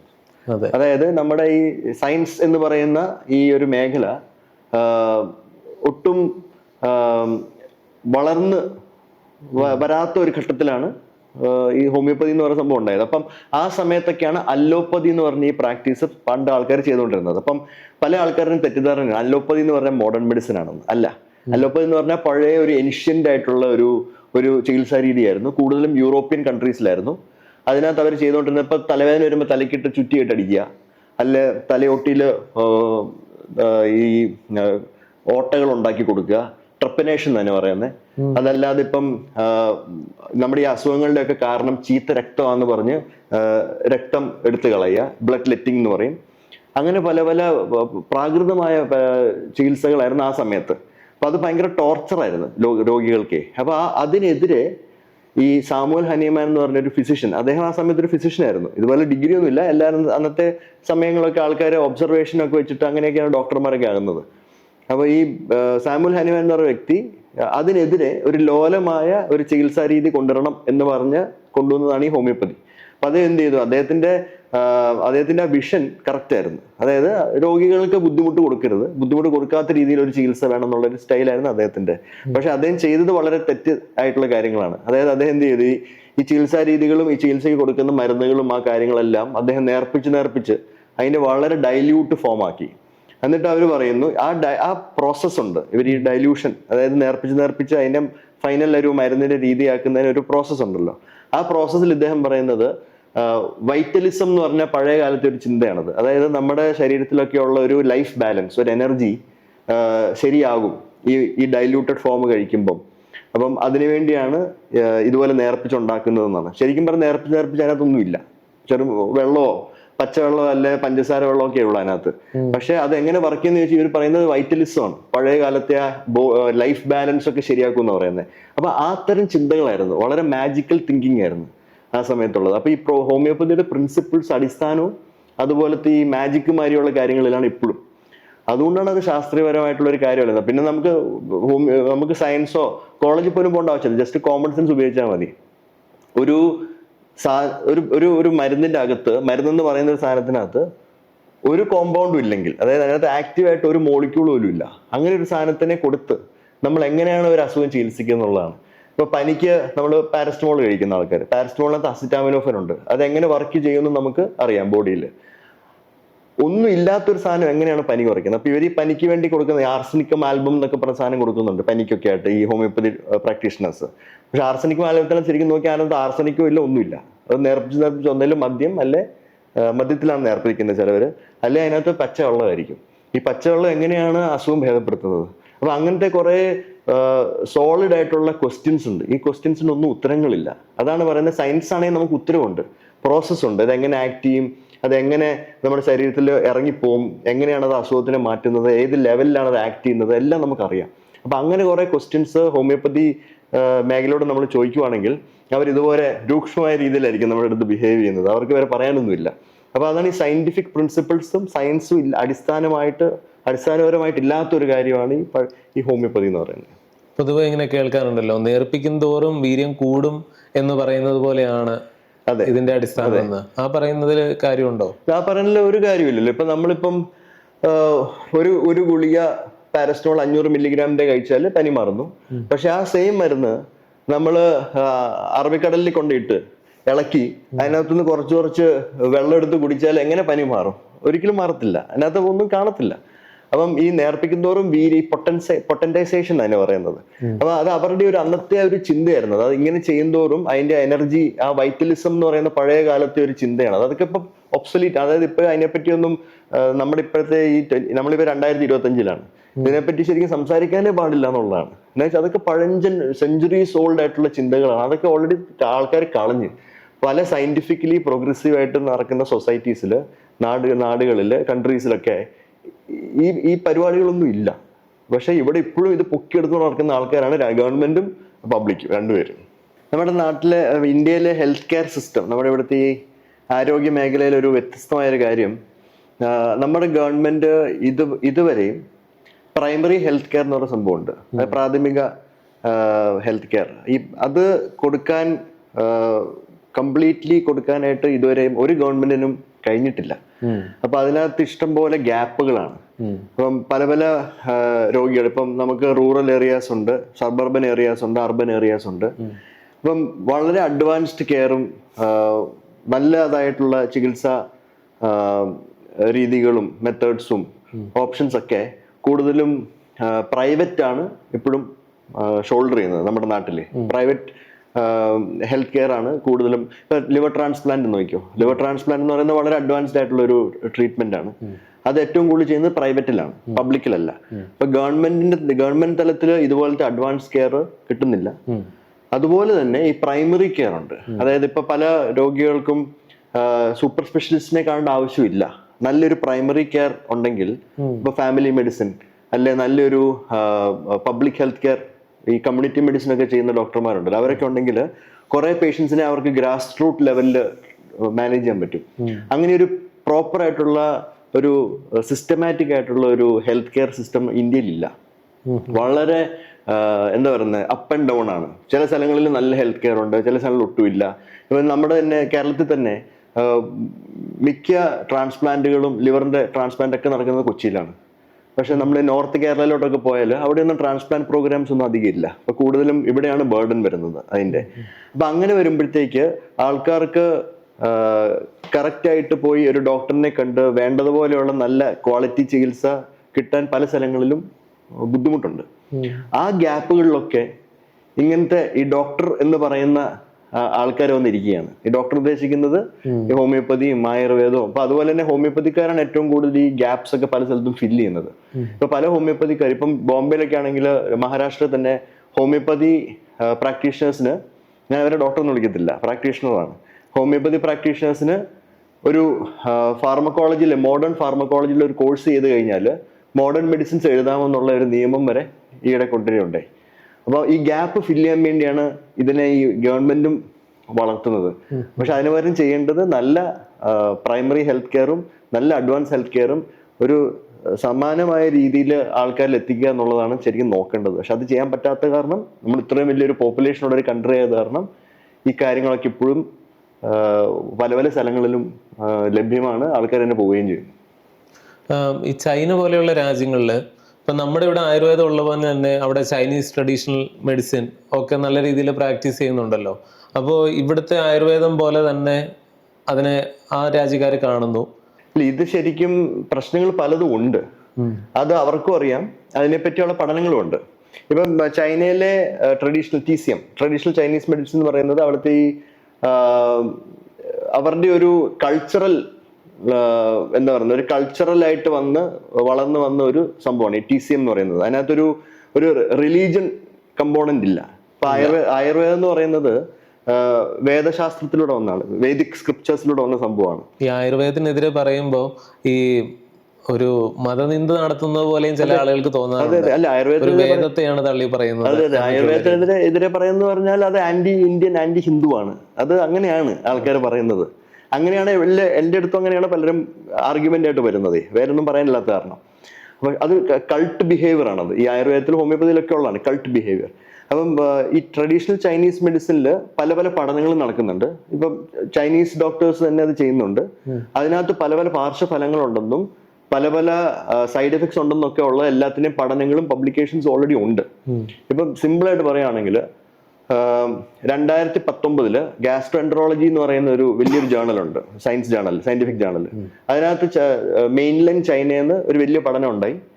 അവരുടെ പഠനം ഇതായിരുന്നു: മരുന്നുകൾ മൂലം എത്രമാത്രം ആൾക്കാരിൽ, എന്ത് മരുന്നുകൾ മൂലം എത്രമാത്രം ആൾക്കാരിൽ കരൾ രോഗങ്ങൾ വരുന്നു എന്നുള്ളതാണ്, ഡ്രഗ് ഇൻഡ്യൂസ്ഡ് ലിവർ ഇഞ്ചറി. അതിനകത്ത് അവർ തന്നെ എടുത്തു പറയുന്നുണ്ട്, നമ്പർ 1 കോസ് മെയിൻലൈൻ ചൈനയിൽ ഏറ്റവും കോമൺ ആയിട്ട് കരൾ രോഗങ്ങൾ ഉണ്ടാക്കുന്ന മരുന്നിൽ നമ്പർ 1 ട്രഡീഷണൽ ചൈനീസ് മെഡിസിൻ ആണ്. അവരത് എടുത്തു പറയുന്നുണ്ട്. പക്ഷെ ഇന്ത്യയിൽ ഒരിക്കലും അങ്ങനെ എടുത്തു പറയത്തില്ല. അങ്ങനെ എടുത്തു പറയുന്നവരെ അവർ ഒന്നുകൂടെ താത്താനേ നോക്കത്തുള്ളൂ. അപ്പൊ അങ്ങനെ ഒരു സ്റ്റഡി ഒന്നും ഇന്ത്യയിൽ നടക്കുന്നില്ല. അപ്പൊ നമ്മളൊക്കെ നമ്മുടെ രീതിയിൽ നമ്മുടെ ഹോസ്പിറ്റൽസിലും അല്ലാതെ താല്പര്യമുള്ള മൾട്ടി സെന്റർ ട്രയൽസ് ഒക്കെ ആയിട്ട് നമ്മൾ ചെയ്യുന്നുണ്ട്, അത് പബ്ലിഷും ചെയ്യുന്നുണ്ട്. പക്ഷെ അതല്ലാതെ ഒരു large scale national level study ഒന്നും ഇതുവരെയും ഇന്ത്യയിൽ നടന്നിട്ടില്ല. അല്ലാതെ നടത്താൻ ആൾക്കാർ സമ്മതിക്കത്തുമില്ല. പക്ഷെ അതുകൊണ്ട് ഈ ചൈനയിലെ ആൾക്കാർ ഇത് കുഴപ്പമില്ല എന്ന് പറയുന്നില്ല, അവർ കുഴപ്പമുണ്ടെന്ന് പറയുന്നുണ്ട്. അതുകൊണ്ട് അവർ എടുത്തു പറയുന്നുണ്ട് എന്തൊക്കെ കുഴപ്പങ്ങളാണ്, അതനുസരിച്ച് ആ മരുന്നുകളൊക്കെ പല സ്ഥലത്തും ഇപ്പോൾ കൊടുക്കുന്നുമില്ല. ഇപ്പൊ ഒരു ഉദാഹരണം പറയുകയാണെങ്കിൽ പോളിഗോണം മൾട്ടിഫോറം എന്ന് പറഞ്ഞ ഒരു ചെടിയുണ്ട്, ചൈനീസ് ട്രഡീഷണൽ മെഡിസിനിൽ ഭയങ്കര കോമൺ ആയിട്ട് യൂസ് ചെയ്യുന്നതാണ്. പക്ഷെ അവർ കണ്ടുപിടിച്ചത് അത് ലോങ് ടേം യൂസ് ചെയ്യുന്ന ആൾക്കാരിൽ ലിവർ ഡാമേജും സിറോസിസും ക്രോണിക് ഡാമേജ് വരുന്നു എന്നുള്ളതാണ് കരളില്. അതുകൊണ്ട് അതിന്റെ യൂസ് ഇപ്പൊ വളരെ കുറവാണ് അവിടെ ചൈനയിൽ. പക്ഷെ അതേപടി ഞാനിവിടെ ഗിലോയ് എന്ന് പറയുന്ന ഒരു ചെടിയാണ് നമുക്ക് ഈ ആയുർവേദത്തിൽ യൂസ് ചെയ്യുന്നത്, നമ്മുടെ ചിറ്റാമൃതിന്റെ പറ്റി ഞങ്ങൾ വലിയൊരു മൾട്ടി സെന്റർ സ്റ്റഡി ഉണ്ടാക്കി. കോവിഡ് കാലത്ത് ചിറ്റാമൃത് കഴിച്ച് കരൾ രോഗം വന്ന രോഗികളെ പറ്റി കുറെ പേഷ്യൻസ് ഉണ്ടായിരുന്നു, 43-44 പേഷ്യൻസിന്റെ ഒരു വലിയ സ്റ്റഡി ആയിരുന്നു. അതുകൂടാതെ പല സെന്റേഴ്സിൽ നിന്ന് ഏകദേശം ഒരു 250ഓളം സ്റ്റഡീസ് ഓൾറെഡി വന്നിട്ടുണ്ട്, റിപ്പോർട്ട് ചിറ്റാമൃത് കഴിച്ച് കരൾ രോഗം. അതിനെപ്പറ്റി നമ്മൾ പബ്ലിഷ് ചെയ്തപ്പോഴത്തേക്ക് അപ്പം തന്നെ പ്രസ് ബ്യൂറോ ഓഫ് നമ്മുടെ ഈ ഗവൺമെന്റിന്റെ പ്രസ് ബ്യൂറോ അപ്പം തന്നെ പ്രസ്താവന ഇറക്കിയത് ഇത് ഫേക്ക് സ്റ്റഡിയാണ്. ഇത് സയന്റിഫിക് ജേർണലിൽ പബ്ലിഷ്ഡ് ആണ് ഈ പഠനങ്ങൾ, പക്ഷെ അവരുടെ പ്രസ്താവന ഇത് ഫേക്ക് ആണെന്നാണ്. അതുകൊണ്ട് അങ്ങനെ കുറെ ഡിഫറൻസസ് ഉണ്ട്, ചില ഭയങ്കര ഡിഫറൻസസ് ഉണ്ട് ഈ ട്രഡീഷണൽ ചൈനീസ് മെഡിസിനും ഈ ആയുർവേദവും തമ്മിലുള്ള നമ്മുടെ ഇവിടുത്തെ ഒരു ഒരു എന്താ പറയുക ഒരു ഔട്ട്ലുക്ക്. ഈ ചെറിയ ചെറിയ അസുഖങ്ങൾക്കൊക്കെ ആയുർവേദവും ഹോമിയോയും ഒക്കെ അതൊന്നും വലിയ കുഴപ്പമില്ല അങ്ങനെ തോന്നിയിട്ടുണ്ടോ? ചെറിയ ചെറിയ അസുഖങ്ങൾക്ക് നമുക്ക് ഒന്നും കൊടുക്കണ്ടെന്നേ, തന്നെ മാറിക്കോളും. അപ്പൊ എന്തിനാണ് കഷ്ടപ്പെട്ട് ഇത്രയും പൈസ ഈ പിന്നെ വേറൊരു കാര്യമുള്ളത്, ഈ ചെറിയ ചെറിയ അസുഖങ്ങൾക്ക് നമ്മൾ ഹോസ്പിറ്റലിൽ പോയാൽ ഡോക്ടറിന്റെ കൺസൾട്ടേഷൻ ഫീസ്, മരുന്നിന്റെ കുറിപ്പടി, അത് ഇതൊക്കെ കൂടി പൈസ കൂടുതലാവുന്നുള്ളതിന്റെ ഒരു വിചാരം ചില ആൾക്കാർക്കുണ്ട്. പക്ഷെ അതിനേക്കാളും കൂടുതൽ പൈസയാവും ഹോമിയോപ്പതിയും ആയുർവേദത്തിനൊക്കെ. ഈ ചെറിയ കഷായ കുപ്പിക്കൊക്കെ 300-350 രൂപയാണ്. അതും തനിയെ പോകുന്ന അസുഖങ്ങൾക്ക് നമ്മൾ എന്തിനു ഇതൊക്കെ മേടിച്ച് കുടിക്കണം? വേണ്ടാത്ത പ്രശ്നങ്ങൾ എന്തിനു വിളിച്ചു വരുത്തണം എന്നുള്ളതാണ്. അപ്പൊ ഈ ചെറിയ അസുഖങ്ങൾക്ക് ആയുർവേദം നല്ലതും വലിയ അസുഖങ്ങൾക്ക് മോഡേൺ മെഡിസിൻ ഹോസ്പിറ്റൽ എന്ന് പറയുന്നത് തന്നെ തെറ്റാണ്. ചെറിയ അസുഖങ്ങൾക്ക് ശരിക്കും നമ്മൾ മരുന്ന് കൊടുക്കേണ്ട ആവശ്യം പോലും ഇല്ല. അപ്പൊ നമ്മൾ തന്നെ പല അസുഖങ്ങളിലും മോഡേൺ മെഡിസിൻ ചികിത്സിക്കുന്ന പല അസുഖങ്ങളും സെൽഫ് ലിമിറ്റിംഗ് ആണ്. തനിയെ വന്നു പോകുന്ന അസുഖങ്ങളുണ്ട്. ഇപ്പൊ ഹെപ്പറ്റൈറ്റിസ് എ എന്ന് പറയുന്ന ഒരു അസുഖമുണ്ട്, വൈറസ് ഉണ്ടാക്കുന്നത്. അത് 2-3 ആഴ്ചക്കുള്ളിൽ 4 ആഴ്ചക്കുള്ളിലൊക്കെ തനിയെ പോകുന്ന ഒരു മഞ്ഞപ്പിത്തമാണ്. നമുക്ക് അതിന് ട്രീറ്റ്മെന്റ് പോലും കൊടുക്കണ്ട, ജസ്റ്റ് സപ്പോർട്ട് കെയർ കൊടുത്താൽ മതി. അപ്പൊ അങ്ങനത്തെ ഉള്ള സാധനങ്ങളൊക്കെ ഈ പച്ചമരുന്ന് കൊടുത്ത് ചികിത്സിച്ചിട്ട് കൂടുതൽ വഷളായ ആൾക്കാരാണ് കൂടുതലും നമ്മൾ കാണുന്നത്. ഈ ആയുർവേദത്തിന്റെ ഒരു പ്രശ്നം എന്ന് പറഞ്ഞാൽ ഡോക്ടർ പറഞ്ഞ പോലെ പണ്ട് എഴുതി വെച്ച് അതേപടി ഫോളോ ചെയ്യുന്നു, പല മതങ്ങളിലും ഉള്ള പോലെ തന്നെ. നേരെ മറിച്ച് ഇതൊക്കെ മാറ്റിയിട്ട് ആയുർവേദത്തിലേക്ക് നല്ല ഗവേഷണങ്ങൾ വരുന്നു, അത് കൂടുതൽ സയന്റിഫിക് ആയിട്ട് പഠിക്കുന്നു, തിരുത്തേണ്ടതൊക്കെ തിരുത്തുന്നു. അങ്ങനെയൊക്കെ പോയാൽ അത് ഇപ്പോഴത്തെ മോഡേൺ മെഡിസിൻ തന്നെയായി മാറും എന്ന് പറഞ്ഞാൽ ശരിയാണോ? അതും ഒട്ടും ശരിയല്ല. എൻ്റെ ഒരു സിമ്പിൾ ഒരു ആർഗ്യുമെന്റ് ആണ്. ഇപ്പം പണ്ടൊക്കെ മനുഷ്യര് കാളവണ്ടിയാണ് പല സ്ഥലത്തും പണ്ട് നടന്നാണ് പോയിക്കൊണ്ടിരുന്നത്. അത് കഴിഞ്ഞപ്പോൾ കാളവണ്ടിയായി, കുതിരവണ്ടിയായി, അങ്ങനെ. ഇപ്പൊ നമുക്ക് സെൽഫ് ഡ്രൈവിംഗ് കാർ ഉണ്ട്, ഭയങ്കര ഫാസ്റ്റ് റേസിംഗ് കാർസ് ഒക്കെ ഉണ്ട്. അപ്പൊ നമ്മളൊരു കാളേനെയും എരുമേനെയും പിടിച്ച് ഇത് എത്ര സ്പീഡിൽ ഓടുമെന്ന് ഇതിനകത്ത് സെൽഫ് ഡ്രൈവിംഗ് കപ്പാസിറ്റി ഉണ്ടോന്നൊക്കെ ഗവേഷണം നടത്തുമോ? ഇല്ലല്ലോ. അതുപോലെ തന്നെയാണ് ആയുർവേദം. അതിനകത്ത് ഈ പറയുന്ന പോലെ ഒന്നും ഇല്ല. അതിനകത്ത് ഗവേഷിച്ച് കണ്ടുപിടിക്കാൻ ഒന്നുമില്ല. അതിനകത്ത് എത്ര റിസർച്ച് നടത്തിയാലും ഒന്നും കിട്ടാനില്ല. അപ്പൊ കിട്ടാനുണ്ടായിരുന്നെങ്കിൽ നമ്മളിപ്പോ കുറെ എത്ര കണ്ടുപിടിച്ചേനെ. എന്തോരം മരുന്നുകളാണ് നമ്മൾ നാച്ചുറൽ സോഴ്സിൽ നിന്ന് കണ്ടുപിടിച്ച്. ഇപ്പൊ ഒന്നും വേണ്ട, നമ്മൾ ഡയബറ്റീസിന് യൂസ് ചെയ്യുന്ന മരുന്നുണ്ട്, മെറ്റ്ഫോർമിൻ എന്ന് പറയുന്ന ഒരു മരുന്ന്, ഡയബറ്റീസുകാർക്ക് കൊടുക്കുന്നത്, ഷുഗറിന് വേണ്ടി കൊടുക്കുന്നത്. അത് ഫ്രഞ്ച് ലൈലാക്ക് എന്ന് പറയുന്ന ഒരു ചെടിയിൽ നിന്ന് കണ്ടുപിടിച്ചതാണ്. ഫ്രഞ്ച് ലൈലാക്ക് എന്ന ചെടി പണ്ട് യൂറോപ്പിൽ ഫോക്ലോർ മെഡിസിന്റെ ഭാഗമായിരുന്നു. ആ സമയത്ത് ഈ പരമ്പരാഗത വൈദ്യം, ആ സമയത്ത് ഈ യൂറോപ്യൻ പരമ്പരാഗത വൈദ്യത്തിൽ നിന്ന് കണ്ടുപിടിച്ച ഒരു സാധനമാണ് അത്. പക്ഷെ അവരല്ല കണ്ടുപിടിച്ചത്, മോഡേൺ കെമിസ്റ്റുകളും മോഡേൺ ഫാർമക്കോളജിസ്റ്റുമാണ് ആ സാധനം കണ്ടുപിടിച്ചത്. അപ്പൊ അങ്ങനെ എന്തെങ്കിലും കണ്ടുപിടിക്കാൻ ആയുർവേദത്തിൽ ഉണ്ടായിരുന്നെങ്കിൽ അത് എപ്പോഴേ കണ്ടുപിടിച്ചത് തന്നെ. ഇപ്പോഴും എന്തെങ്കിലും കണ്ടുപിടിക്കും എന്ന് പറഞ്ഞുകൊണ്ടിരിക്കുകയാണ്. 10 കൊല്ലം കഴിഞ്ഞാൽ അങ്ങനെയായിരിക്കും, 50 കൊല്ലം കഴിഞ്ഞാലും അങ്ങനെ തന്നെയായിരിക്കും. അതുകൊണ്ട് നമ്മൾ കാളവണ്ടീനെ സെൽഫ് ഡ്രൈവിംഗ് വണ്ടിയാക്കാൻ നോക്കുന്നത് എനിക്ക് തോന്നുന്നില്ല അത് ശരിയായ രീതിയാണ്. ഇതല്ലാതെ കേരളത്തിൽ ഓരോ വീടുകളിലും വീട്ടുകാർ തന്നെ ശീലിച്ചു വരുന്ന ചില പാരമ്പര്യമായിട്ടുള്ള, ഉദാഹരണത്തിന് പ്രസവത്തിന് ശേഷമുള്ള രക്ഷ. ഈ യൂറോപ്പിലൊക്കെ പൊതുവെ ഒരു പ്രസവം കഴിഞ്ഞ ഒരു സ്ത്രീയെ കണ്ടു കഴിഞ്ഞാൽ പ്രസവിച്ചിട്ടേ ഇല്ല എന്ന് തോന്നുന്ന രീതിയിലുള്ള ഡയറ്റാണ് പിന്നെ കൊടുക്കുന്നതെന്നൊക്കെ പറയുന്നുണ്ട്. നേരെ മറിച്ച് ഇവിടെ പ്രസവം കഴിഞ്ഞാൽ പിന്നെ ഒരു ഉണ്ട പരുവത്തിലാക്കിയെടുക്കുന്ന ഒരു രീതി. ഇതൊക്കെ അശാസ്ത്രീയമാണെന്ന് എന്തുകൊണ്ടാണ് ജനങ്ങൾ ഇപ്പോഴും തിരിച്ചറിയാത്തത്? അത് എനിക്ക് തോന്നുന്നത് ഈ ക്രിട്ടിക്കൽ തിങ്കിങ് എന്ന് പറഞ്ഞൊരു സംഭവമുണ്ട്. അതായത് ഈ മതന്മാർ തന്നെയാണ്. ആൾക്കാർ പറയുന്നത് ദൈവമുണ്ട്, ദൈവത്തെ വിശ്വസിക്കുക. നമ്മൾ ഓക്കെ വിശ്വസിക്കാം, ക്വസ്റ്റ്യൻ ചോദിക്കുന്നില്ല. എവിടെ ദൈവം കാണിച്ചു തരൂ, എന്താണ് ചെയ്തത്, എവിഡൻസ് എവിടെയാണെന്ന് ആരും ചോദിക്കുന്നില്ല. അതുപോലെ തന്നെയാണ് ഇതും. നമ്മുടെ മുത്തശ്ശി പറയുന്നു, അമ്മ പറയുന്നു, അമ്മയുടെ അമ്മ പറയുന്നു, അവർ പറയുന്നു, ഇവർ പറയുന്നു എന്നുള്ള രീതിയിൽ നമ്മൾ അതങ്ങ് ചെയ്തു പോവാണ്. ഏറ്റവും വലിയൊരു കാര്യം എനിക്ക് തോന്നുന്ന പല ഡോക്ടർമാർക്കും ഇത് അറിയാം, പക്ഷെ അവർ പറഞ്ഞു കാണത്തില്ല. ഈ പ്രസവ സംരക്ഷ എന്ന് പറഞ്ഞ് കൊടുക്കുന്ന കുറെ കാര്യങ്ങളുണ്ട്. നമ്മുടെ നാട്ടിലുള്ള ഈ പ്രസവം എന്ന് പറയുന്നത് എന്തോ അസുഖമായിട്ട് കണക്കാക്കുന്ന ആൾക്കാരെ, അതൊരു നോർമൽ ഫിസിയോളജിയാണ്. അതിൻ്റെതായിട്ടുള്ള കുറെ സ്റ്റേജസ് ഉണ്ടെന്നൊന്നും എനിക്ക് തോന്നുന്നില്ല ആൾക്കാർക്ക് അറിയാം. അതൊരു അസുഖമായിട്ട് കണക്കാക്കുന്ന ആൾക്കാരാണ്. അപ്പൊ പ്രസവം കഴിയുമ്പോൾ തന്നെ ഈ ലേഹ്യവും കുറെ കാര്യങ്ങൾ അടിച്ചു കയറ്റും. അത് കാരണം ഗോൾ ബ്ലാഡർ സ്റ്റോൺ ആയിട്ട് വരുന്ന എത്രയോ സ്ത്രീകളുണ്ടെന്ന് അറിയാം ഹോസ്പിറ്റലില്. അതായത് ഈ സാച്ചുറേറ്റഡ് ഫാറ്റ് ആണ്. ഇവർ ഈ നെയ്യുടെ അകത്താണ് ഇതൊക്കെ ഉണ്ടാക്കുന്നത്. സാച്ചുറേറ്റഡ് ഫാറ്റ് കൂടുതൽ ചെല്ലുന്തോറും കൊളസ്ട്രോൾ സ്റ്റോൺ ഉണ്ടാവും നമ്മുടെ പിത്തസഞ്ചിയിൽ. അണ്ട് ഈ കൊളസ്ട്രോൾ സ്റ്റോൺ ഉണ്ടായിട്ട് അത് പിത്തസഞ്ചിയിൽ നീർക്കെട്ട് വന്ന്, പിത്തസഞ്ചിയിൽ പഴുപ്പ് കെട്ട് വന്ന്, ഈ സ്റ്റോൺ പുറത്തോട്ട് ഇറങ്ങി പിത്തസഞ്ചി ബ്ലോക്ക് ഒക്കെ ആയിട്ട് ഇഷ്ടംപോലെ സ്ത്രീകൾ വരുന്നുണ്ട് ഈ പ്രസവത്തിന് ശേഷം ഈ കോംപ്ലിക്കേഷൻ ആയിട്ട്. ഇതൊക്കെ ഈ പ്രസവ സുരക്ഷ എന്ന് പറഞ്ഞ് ചെയ്യുന്ന ഇതിന്റെ ഒക്കെ ഒരു പാർശ്വഫലമാണ് ഇതൊക്കെ ആൾക്കാർ മനസ്സിലാക്കണമെന്ന് എനിക്കറിയത്തില്ല. പക്ഷെ ഇഷ്ടം പോലെ സർജറിയും ഗോൾ ബ്ലാഡർ സ്റ്റോൺ സർജറി ഒക്കെ നടക്കുന്നുണ്ട് വലിയ ഹോസ്പിറ്റലുകൾ ഇതിന്റെ ഭാഗമായിട്ട്. കുഞ്ഞ് ഉണ്ടായി കഴിഞ്ഞാൽ കുഞ്ഞിനെ കുളിപ്പിക്കുന്നത്, അങ്ങനെ അതിലൊക്കെ ഒരുപാട് ഈ നാടൻ രീതികൾ ഉണ്ട്. എല്ലാം നാടൻ രീതികളാണ്. അത് പലതും നേരിട്ട് കാണുമ്പോൾ നമുക്ക് തന്നെ തോന്നും ഇതൊക്കെ ശരിയാണോ, ഇങ്ങനെയൊക്കെയാണോ ചെയ്യേണ്ടത്. അതുപോലെ തന്നെയാണ് ഈ പ്രസവ സമയത്ത് പാല് കൂട്ടാൻ വേണ്ടി, മുലപ്പാല് കൂട്ടാൻ വേണ്ടി കൊടുക്കുന്ന ചില ആയുർവേദ മരുന്നുകളുണ്ട്. അത് മോഡേൺ ഹോസ്പിറ്റലിലും കൊടുക്കുന്നുണ്ട്. ഈ ലാക്ടോജൻ എന്നൊക്കെ പറയുന്ന മരുന്നുകൾ, അതിനകത്ത് ഈ ഉലുവയാണ് കൂടുതൽ, ഫെനുഗ്രീക്ക്. അതിന്റെ ബേസിസിൽ നല്ല വിലയുള്ള. ഇനിയിപ്പോ എന്റെ തന്നെ ഭാര്യ പ്രസവിച്ച് കിടന്ന സമയത്ത് ഒരു ഹോസ്പിറ്റലില് അവരത് നേരെ കൊണ്ട് വെച്ചു പ്രസവത്തിന്. അത് പറഞ്ഞു ഇത് 3 നേരം കഴിക്കാൻ പറഞ്ഞു, പാലിന്റെ. ഞാൻ പറഞ്ഞു എന്തിന്, നല്ല ആഹാരവും വെള്ളം കുടിച്ച് നല്ലതായിട്ട് ആഹാരം കഴിച്ചാൽ തനിയെ പാലുണ്ടായിക്കോളും. അതായത് ഈ സാധനം കഴിച്ചിട്ട് ഒരാവശ്യമില്ല. അപ്പൊ അങ്ങനെ കുറെ കാര്യങ്ങളും ആൾക്കാർ ചെയ്യുന്നുണ്ട്. ഈ പാലിന്റെ അളവ് കൂട്ടണം എന്ന് പറഞ്ഞ് ഇതുപോലെ ഗലക്ടഗോഗ് എന്ന് തന്നെ പറയുന്നത്, ഗലക്ടഗോഗ്. ഇതിൽ പഠനങ്ങൾ വരെ നടന്നിട്ടുണ്ട്. അമേരിക്കയിൽ ഒരു ഗ്രൂപ്പ് ഓഫ് സ്ത്രീകളില് പ്രഗ്നൻസിയില് ഇവർ ഈ ഗലക്ടഗോഗിന്റെ ബിസ്ക്കറ്റ് കൊടുത്തു, ഒരു ഗ്രൂപ്പിൽ ഗലക്ടഗോഗ് ഇല്ലാത്ത ബിസ്ക്കറ്റ് കൊടുത്തു. എന്നിട്ട് അവർ കണ്ടുപിടിച്ചു ഇവർ രണ്ടുപേരും ഈ മിൽക്ക് പ്രൊഡക്ഷൻ ഒന്നായിരുന്നു, പാലിന്റെ അളവ് ഒരേപോലെയാണ് വന്നത്, അല്ലാതെ ഇത് കൂട്ടിയിട്ടൊന്നുമില്ല. അപ്പൊ അവിടെ ഒന്നും ഇതുപോലത്തെ പരിപാടികൾ ഇന്ന് ആൾക്കാർ ചെയ്യുന്നില്ല. പക്ഷെ ഇവിടെ ഒക്കെ ഇതുപോലെ പല കാര്യങ്ങൾ ചെയ്തിട്ട് സ്ത്രീകളിൽ പല പല പാർശ്വഫലങ്ങൾ നമ്മൾ കാണുന്നുണ്ട് പ്രസവത്തിന് ശേഷം. ഇപ്പൊ കേരളത്തിൽ തന്നെ മോഡേൺ മെഡിസിൻ പ്രാക്ടീസ് ചെയ്യുന്ന വലിയ ഹോസ്പിറ്റലുകൾ പോലും സൈഡായിട്ട് ആയുർവേദം, ഹോമിയോ ഒക്കെ ഒരു ബിസിനസ് ആയിട്ട് നടത്തുന്നുണ്ടല്ലോ. അത് ബിസിനസ്സാണ്, കറക്റ്റാണ് പറഞ്ഞത്. ബിസിനസ് നടത്താൻ ഇത് പറ്റിയ സംഭവമാണ്. അപ്പൊ ആൾക്കാർക്ക് പെട്ടെന്ന് പൈസ ഉണ്ടാക്കണമെങ്കിൽ ഒരു വെൽനസ് കമ്പനി ഒന്ന് രജിസ്റ്റർ ചെയ്യുക ഗവൺമെന്റിന്റെ അടിയിൽ. ഇതൊന്നും മരുന്നിന്റെ അടി വരുന്നില്ലല്ലോ, ഇതെല്ലാം ഫുഡ് സപ്ലിമെന്റ് ആയിട്ട് വരത്തുള്ളൂ. അപ്പൊ അതിനകത്ത് നമുക്ക് ടാക്സ് റിഡക്ഷൻ വരെ കിട്ടും, GST ഒന്നും ഇല്ല. നമുക്ക് ടാക്സിന്റെ റിബേറ്റും കിട്ടും, എല്ലാം കിട്ടും. അതുകൊണ്ട് ഇത് വെറുതെ വിറ്റഴിക്കാം. ഈ ഇന്ന കാര്യം ഇത് ലിവർ ഡീറ്റോക്സ് ആന്ന് പറഞ്ഞ് ഇതാന്ന് പറഞ്ഞ്.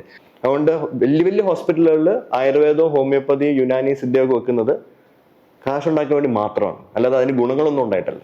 പ്രിവെന്റീവ് മെഡിസിൻ ഒരു സംഭവമുണ്ട്. അതായത് രോഗം വരുന്നതിന് മുമ്പേ നമുക്കത് കണ്ടറിഞ്ഞ് കാര്യങ്ങൾ മനസ്സിലാക്കി ചെയ്യിച്ച് ആ രോഗം വരുത്താതിരിക്കാനുള്ള കാര്യങ്ങൾ, അതാണ് ഏറ്റവും നല്ല മെഡിസിൻ, പ്രിവെന്റീവ് മെഡിസിൻ. അല്ലാതെ അസുഖം വന്നിട്ട് ഡാമേജ് കൺട്രോൾ ചെയ്യുന്നതല്ല മെഡിസിൻ എന്ന് പറയുന്നത്.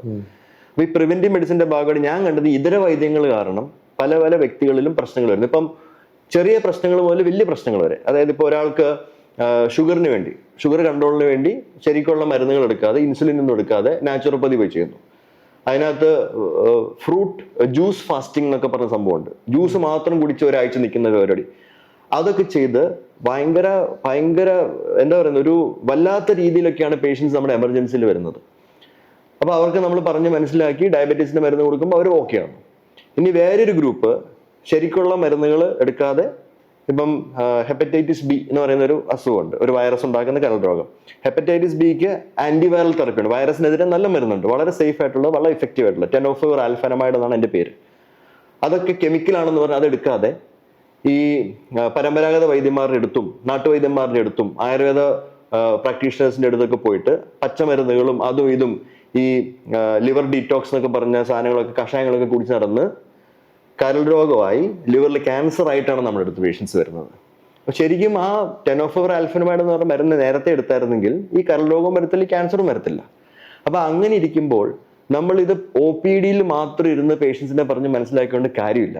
നമ്മൾ ശരിക്കും കളത്തിൽ തന്നെ ഇറങ്ങണം. അപ്പൊ അതുകൊണ്ടാണ് ഞാൻ കുറെ നാളായിട്ട്, വർഷങ്ങൾക്ക് മുമ്പ് സോഷ്യൽ മീഡിയയിൽ ഇതിനെപ്പറ്റി സംസാരിക്കാൻ തുടങ്ങിയത്. അപ്പൊ അതൊരു തരം എഡ്യൂക്കേഷനാണ്, ഒരു പ്രതിഷേധവും കൂടിയായിരുന്നു. ആണ്. എന്ന് വെച്ചാല് ഇത്രയും നാളും ഈ ആൾക്കാരും ഈ വൈദ്യന്മാരും ഇവരൊക്കെ ഇതര വൈദ്യക്കാരൊക്കെ ഒരു റെഗുലേഷൻ, ഒരു ചെക്കും ഇല്ലാതെ ഇങ്ങനെ അങ്ങ് പോവാണ്. ഒരു തീവണ്ടി ബ്രേക്ക് ഇല്ലാതെ ഇങ്ങനെ പോകുന്നവരങ്ങ് പോവാണ്. പക്ഷെ അതിനെവിടെയെങ്കിലും ബ്രേക്ക് ഇടണം. എനിക്കിപ്പോ അവരെ പറ്റിയല്ല എൻ്റെ ഒരു ഇഷ്യൂ. എൻ്റെ ഒരു ഇഷ്യൂ എന്ന് പറയുന്നത് പൊതുജനത്തിനാണ്.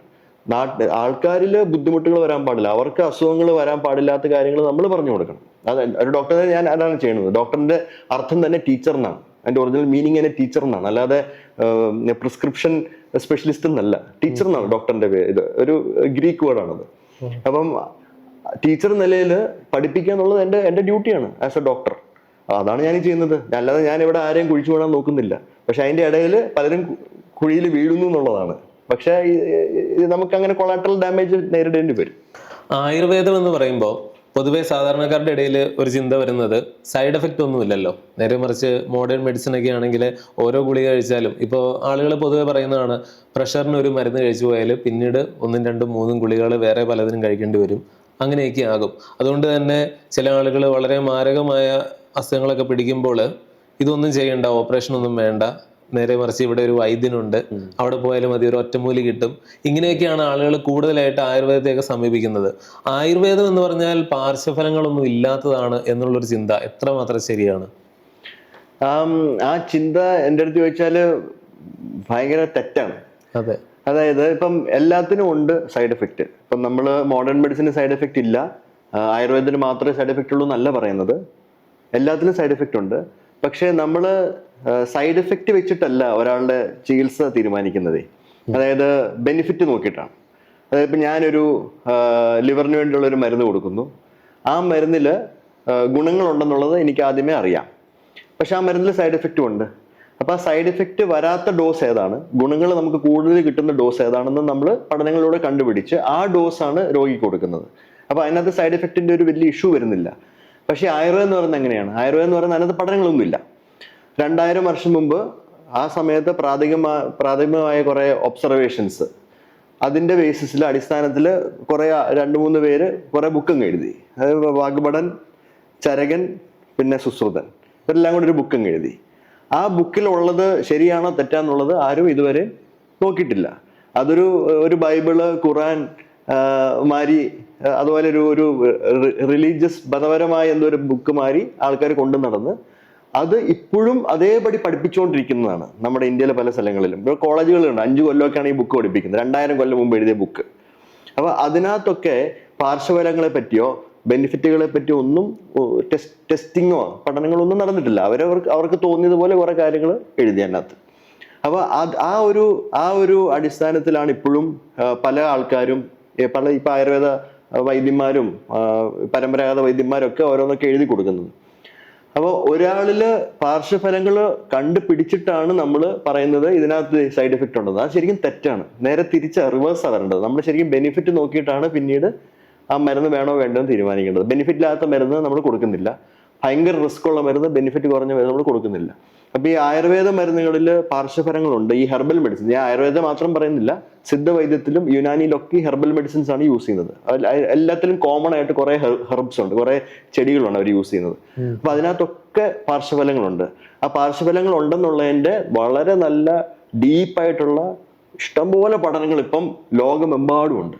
അമേരിക്കയിലും യൂറോപ്പിലും ഇന്ത്യയിലും ചൈനയിലും ഒക്കെ ഉണ്ട്. ഇപ്പോൾ ഓരോ രാജ്യത്തും അവരുടേതായിട്ടുള്ള ട്രഡീഷണൽ മെഡിസിൻ ഉണ്ട്. ഇപ്പം ജപ്പാനിൽ പോവാണെങ്കിൽ കാംപോ മെഡിസിൻ എന്ന് പറയും. ഇന്ത്യയിൽ ആയുർവേദ മെഡിസിൻ ആണ്. ഇപ്പൊ ഇന്ത്യ തന്നെ സൗത്ത് ഇന്ത്യയിലാണ് സിദ്ധവൈദ്യം കൂടുതൽ ചെയ്യുന്നത്. അത് സൗത്ത് ഇന്ത്യൻ ആയുർവേദമാണ് ഈ സിദ്ധവൈദ്യം എന്ന് പറയുന്നത്. അപ്പൊ അതിനകത്തൊക്കെ ഇതുപോലത്തെ ഈ പ്രാഥമികമായ ഒബ്സർവേഷൻസ് വെച്ചിട്ടുള്ള ചികിത്സകളാണ്. ഇതിനകത്തെല്ലാം നല്ല സൈഡ് എഫക്റ്റ് ഉണ്ട്. സൈഡ് എഫക്റ്റ് ഉദ്ദേശിക്കുന്നത് കരൾ മാത്രമല്ല, ഈ ഹാർട്ടിന്റെ സൈഡ് എഫക്റ്റ്, ബ്രെയിന്, എല്ല്, മജ്ജ, ബോൺ മാരോ, ബ്ലഡ്, സ്കിന്ന്, തൊലിപ്പുറത്തുള്ള സൈഡ് എഫക്ട്സ്, ഇത് ഇങ്ങനെ പല തരത്തിലുള്ള സൈഡ് എഫക്ട്സ് പല സ്ഥലങ്ങളിലും കണ്ടുപിടിച്ച് റിപ്പോർട്ട് ചെയ്യപ്പെട്ടിട്ടുണ്ട്. അപ്പോൾ ആയുർവേദം ഉദ്ദേശിക്കുമ്പം 2000 വർഷം മുമ്പ് യൂസ് ചെയ്തു, അതുകൊണ്ട് സേഫാണ്, നാച്ചുറലാണ്, നമ്മൾ ഈ പ്രകൃതിദത്തമാന്നൊക്കെ പറയുന്ന മാതിരി പരിപാടി, അതൊക്കെ പറഞ്ഞ് വിൽക്കാൻ വേണ്ടി ആൾക്കാർ ചെയ്യുന്നതാണ്. അല്ലാതെ അതിനകത്തൊന്നും ഒരു സത്യവുമില്ല. ഭയങ്കര ഡേഞ്ചറസ് ആണ്. ചില ചെടികളിലും ചില ഈ ബൊട്ടാനിക്കൽസിലൊക്കെ നമ്മൾ പേഷ്യൻസിനെ കാണുന്നതൊക്കെ വളരെ ഗൗരവമായ സൈഡ് എഫക്ട്സ് ആണ്. ചിലർ ലിവർ ഫെയിലർ ആയിട്ട് മരണപ്പെട്ടിട്ട് വരുന്നുണ്ട്, ഇതൊക്കെ കഴിച്ച് കിഡ്നി ഫെയിലർ ആയിട്ട് മരണപ്പെട്ട ആൾക്കാർ വരുന്നുണ്ട്. അപ്പം ആയുർവേദം എന്ന് പറയുമ്പം സേഫ് അല്ല, സേഫ്റ്റി സ്റ്റഡീസ് ഒന്നും ഇല്ല. അതുകൊണ്ട് അത് യൂസ് ചെയ്യുന്നവർ വളരെ ശ്രദ്ധിച്ച് വേണം ഈ കാര്യങ്ങളൊക്കെ ചെയ്യാൻ.